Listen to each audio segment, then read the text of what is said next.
Preview.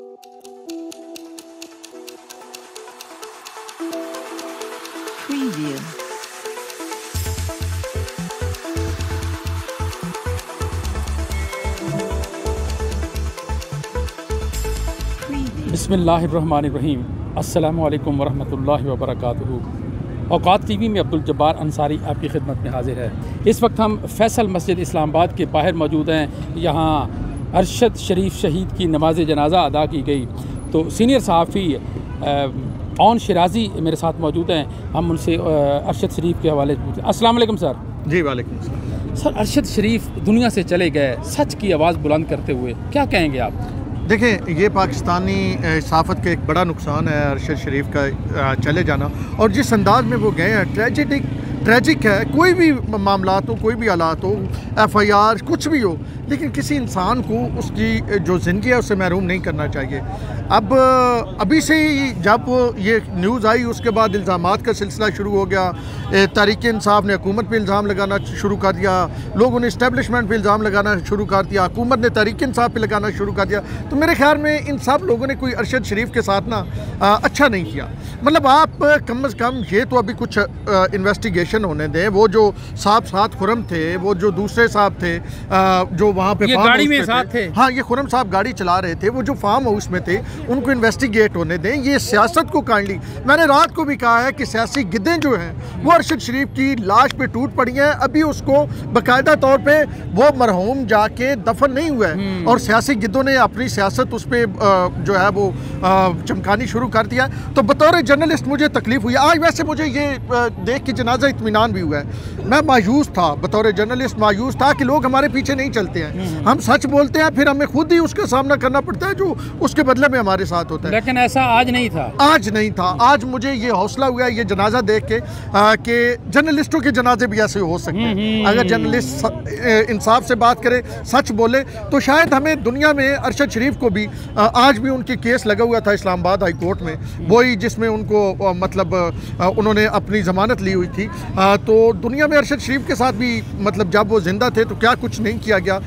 उन्हें अपना मादरे वतन छोड़ना पड़ा, और हमें पता है, हम जो उनके दोस्त हैं, हम उनके साथ बैठते थे, गप लगाते थे, तो वो उनके पास ना बरतानिया का वीज़ा था ना अमेरिका का वीज़ा था। वो कहते थे मैंने वीज़ा रखना ही नहीं है दुबई। तो फिर जब उन्हें जाना पड़ा तो फ़ौरन 24 घंटे के अंदर मिल जाता है, और फिर वहाँ से जब उन्हें जाना पड़ा तो कीनिया वीज़ा फ्री है।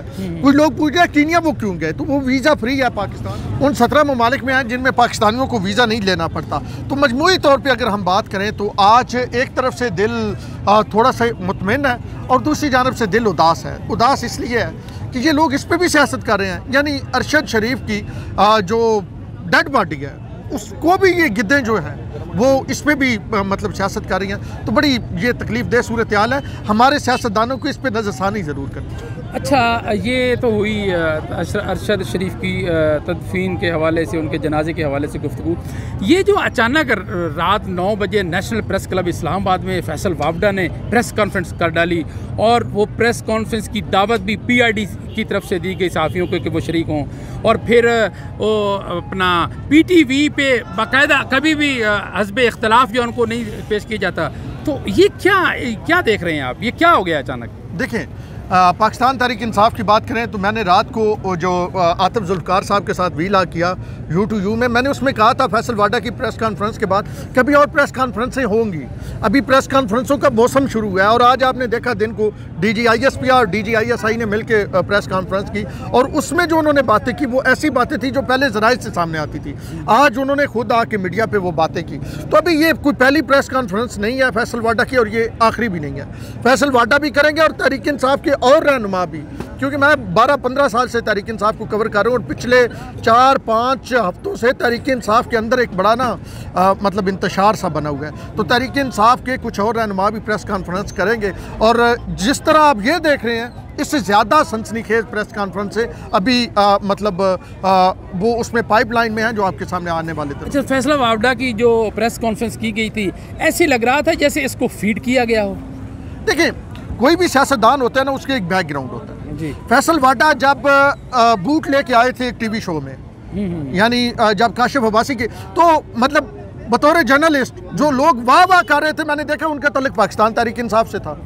आज फैसल वाडा वही लाइन ले रहे हैं, तो जो गाली मिल रही है वो भी तहरीक इंसाफ से मिल रही है। यानी जब वो तो शुरू से ही एस्टेब्लिशमेंट के क्लोज थे, फैसल वाडा का और एस्टेब्लिशमेंट का, और वो खुद कह रहे हैं कि मैं इमरान खान की मुलाकातें मतलब राब्ते करवा रहा हूँ, मैं दिन की रोशनी में इमरान खान और एस्टेब्लिशमेंट के माबैन पुल का किरदार अदा कर रहा हूँ, और ये उन लोगों में शामिल हैं जो एस्टेब्लिशमेंट के साथ राब्ते में। हमने ये खबर बहुत पहले दी थी। तो आप ये कहें कि फैसल वाडा का कोई ताल्लुक नहीं है या वो पाकिस्तान तहरीक इंसाफ में कैसे आए, इसकी पूरी एक कहानी है। वो फिर किसी दिन पूरी मैं डिटेल में बताऊंगा कि फैसल वाडा ने किसको कितनी ऑफ़र करवाई थी कि मेरी इमरान खान से मुलाकात करवा दो, फिर इमरान खान से मुलाकात कितनों में किसी ने करवाई, कैसे पार्टी में आए, फिर रियाम खान ने इनसे मुलाकात कराची कैसे की, वहाँ पे फिल्म के लिए कितने पैसे इन्होंने रियाम खान को दिए, क्यों दिए, इमरान खान के कितने करीब थे। यानी फैसल वाडा वो शख्स हैं जब बतौर MNA नायल होते हैं तो इमरान खान उन्हें सेनेटर का टिकट दे देते हैं, और इससे आप समझ लें कि वो कितने क्लोज थे इमरान खान के। वो इस इमरान खान की जो हुकूमत थी उसके वफाकी वजीर रहे हैं। जी जी बिल्कुल। तो उससे फिर आप देख सकते हैं कि वो इमरान खान की किचन कैबिनेट का हिस्सा थे, और फैसल वाडा को इमरान खान ने इतना लिवरेज दिया हुआ था कि वो अगर काबीना के इजलास में या पार्टी के इजलास में किसी के साथ बदतमीजी कर जाते थे ना, तो खान साहब उसे भी माफ़ कर देते थे, मतलब वो आई गई हो जाती थी। तो मजमूई तौर पर फैसल वाडा के अगर खुरा देखें तो आपको खुरा कहीं और नज़र आएगा। वो मतलब हर जमात में ऐसे लोग होते हैं जिनको मतलब इस्टेब्लिशमेंट की जानिब से। और शिराजी साहब ये बताइए कि अब फैसल वाडा तहरीक इंसाफ, इनकी इख्तिलाफत की क्या वजह कोई सामने आई है? क्यों ये यकदम एक ही रात में ये तब्दीली क्यों आई? अच्छा, मैं थोड़ा सा आपको ये बताता हूँ कि जब एक पेज था, यानी जब इमरान खान साहब और फौज एक पेज पे थी, मतलब खुली बात करते हैं ना, जरा आपके देखने वालों को समझ आए, इमरान खान साहब और फौज एक पेज पे थी। उस वक्त मखसूस जर्नलिस्ट भी फौज और इमरान खान के साथ थे। ठीक है जी।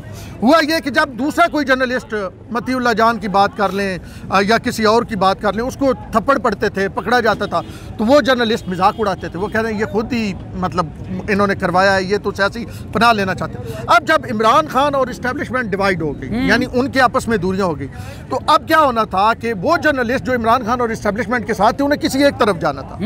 तो इमरान खान की व्यूवरशिप बहुत है, यानी आप यूट्यूब पे व्लॉग इमरान खान के हक में करें तो बहुत लोग आपको व्यूज आते हैं। तो उन्होंने ये सोचा कि अगर हम इधर जाते हैं एस्टेब्लिशमेंट की तरफ, तो वो सारे सब्सक्राइबर भी गए, वो व्लॉगर, वो मशहूरी भी गई, तो वो आगे इमरान खान की तरफ। ठीक है, यही कुछ सियासतदानों का भी हुआ है। ये मिसाल मैंने पिछली इसलिए दी है कि ताकि आपको समझ आए कि जो इमरान खान के साथ सियासतदान वो थे जो एस्टेब्लिशमेंट और इमरान खान के दोनों के प्यारे थे। अब इमरान खान और एस्टेब्लिशमेंट दूरी पे आ गए।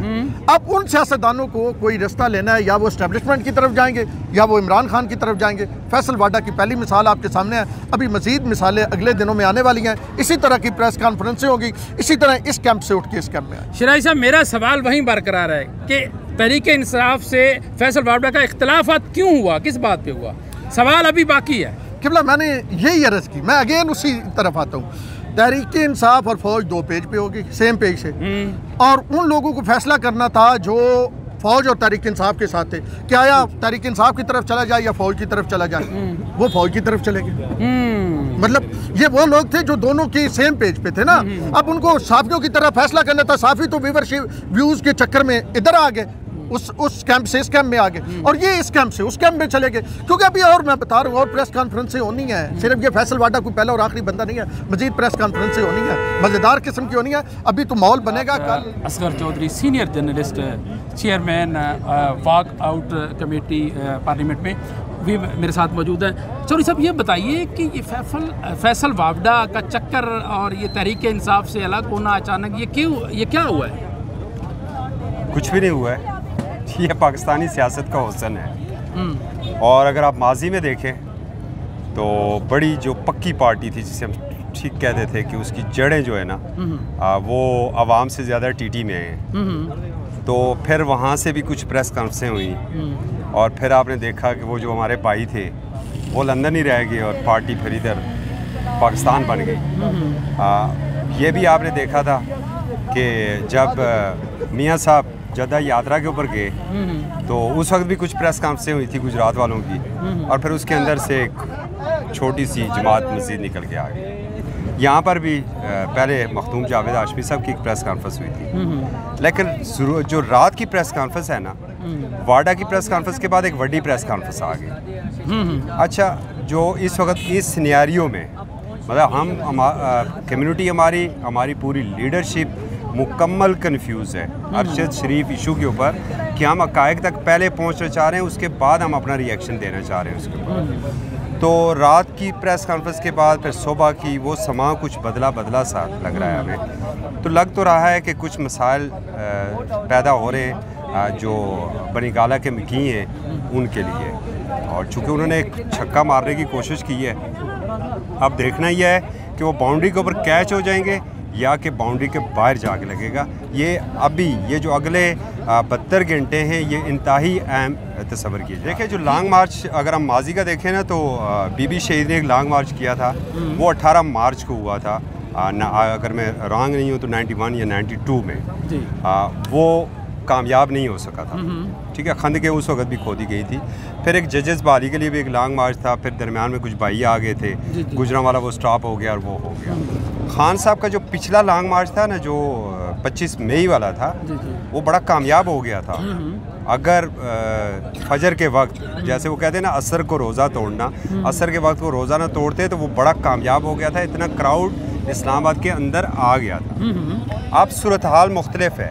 अगर आपके जहन में ये ना हो तो CM KPK का मेरे नॉलेज में है, पंजाब का नहीं है। CM KPK ने अपने पूरे KPK के जितने विलेज, वहाँ पर विलेज कौंसल हैं, आपकी एक यूनियन कौंसल है, उसके अंदर से 6 विलेज कौंसल निकलती है। तो हर चेयरमैन जो है उसे टास्क दिया है 100 बंदों का, और उन्हें 50 लाख की ग्रांट भी दी गई है, डेवलपमेंट की ग्रांट। CM हाउस KPK में ये मीटिंग हुई है आज से कोई 8-10 दिन पहले।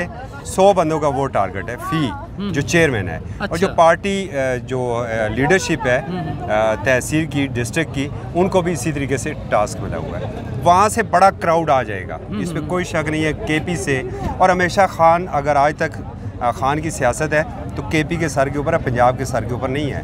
पंजाब वालों ने 25 मई को भी धोखा दे दिया था, वो चंद लोग लाहौर में निकले थे, और सेम भाई वो हमारे कराची के भाइयों की भी पोजीशन सेम ही है। तो KP के लोग आ जाएंगे। अब देखना ही है कि जो हमारे राना साहब है, हर वक्त मूँछों को ताव देते रहते हैं, उनकी हिकमत अमली बड़ी ज़बरदस्त है इस वक्त। अच्छा, क्या कि जगह जगह पर उन्होंने ब्लॉक करना है। ठीक है, वैसे उन्होंने जिन जगहों पे तवक्को ही नहीं, वहाँ पे हमने देखे हैं कंटेनर रखे हुए हैं। जी बिल्कुल यही बात है। लेकिन आप एक चीज़ आप नोट करें, आज अरशद के जनाजे के ऊपर जितने लोग अरशद के जनाजे के ऊपर निकले, अगर इतनी पब्लिक भी खान लेकर आ जाते हैं ना तो हुकूमत के लिए मसाइल हो जाएंगे, वरना लग नहीं रहा है।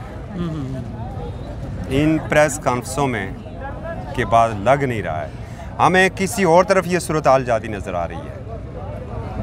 थोड़ी सी वजाहत करें, किस तरफ जा रही है सूरत हाल? देखिए, जिसने हमारी आंखों से नींद छीन ली है ना, वो सूरत हाल इंतहाई खौफनाक, हमें ब्लड शेड नज़र आ रहा है। आप वाडा की प्रेस कॉन्फ्रेंस को इतना लाइट ना लें।